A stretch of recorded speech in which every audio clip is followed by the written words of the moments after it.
Hello everyone! Today I will be discussing feeding and eating disorders and the role occupational therapy plays in helping individuals improve their health, independence, and participation in meaningful daily activities.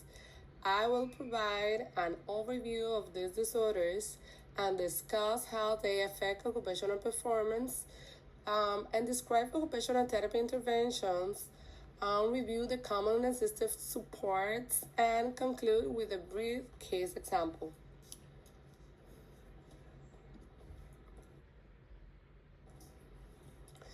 Now we talk about the condition overview. So feeding and eating disorders involve much more than food.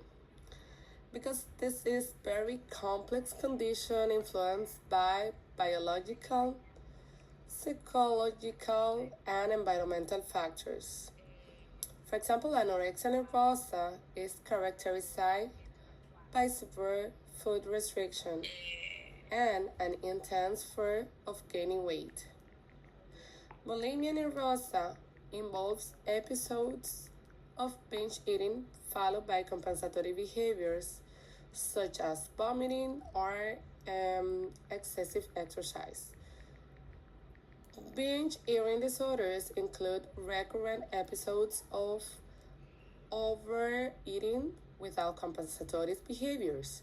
So these conditions can lead to serious medical complications and interfere with the daily life.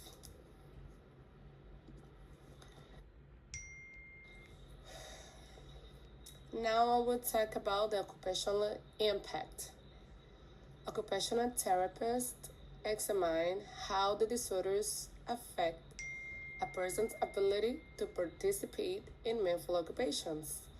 Clients may avoid family meals, have difficulty concentrating at work or schools due to malnutrition, stop participating in social events involving food, and experience fatigue that limits self-care and household activities.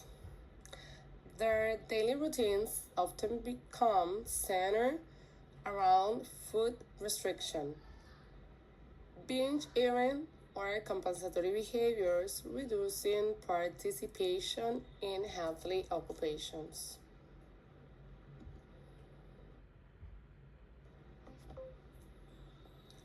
Now I will talk about the occupational therapy services. Occupational therapists do not simply teach people how to eat. Instead, they help clients reveal healthy daily routines and meaningful occupations.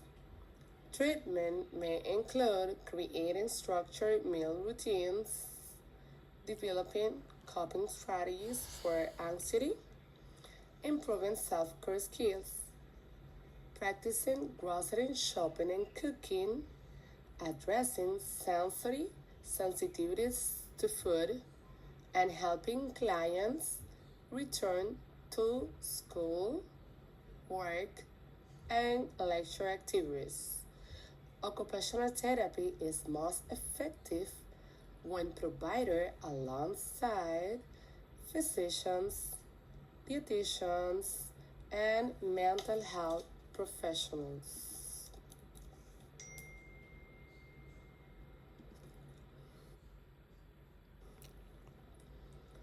Now I will talk about assistive supports. This diagnosis usually does not require orthotic or prosthetic. However, occupational therapists may recommend adaptive equipment if another condition affects eating or food preparation. For example, include built-up utensils, weighted utensil for tremors, adaptive cutting boards, meaning visual meals scales, reminder apps, and environmental modification that create structure and supportive meal-time routines.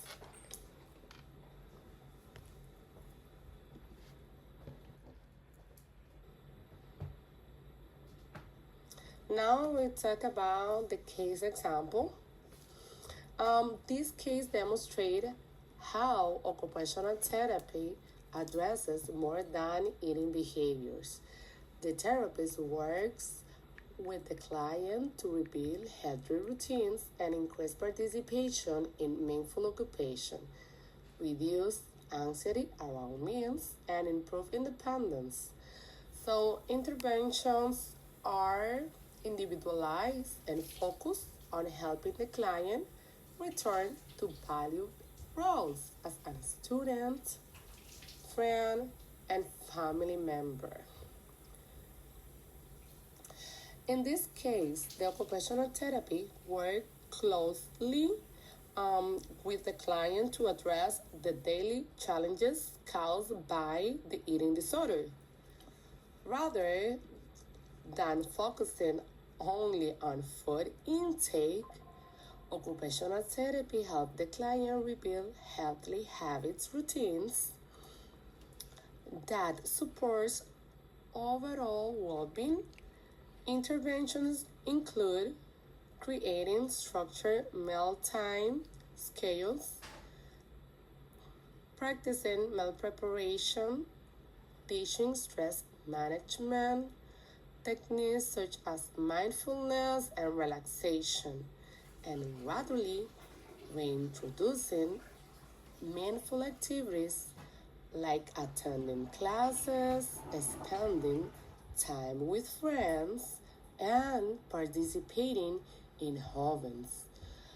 By improving occupational engagement and independence, and occupational therapy supports the client recovery and help them return to their valued life's role.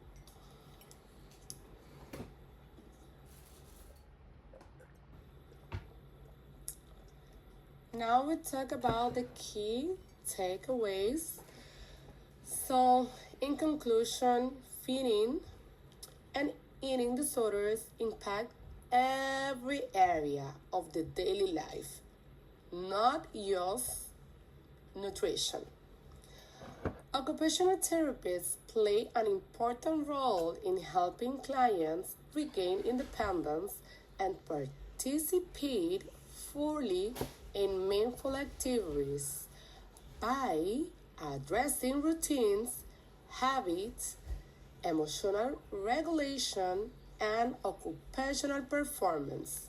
So, occupational therapy contribute significantly to long-term recovery and improve quality of life.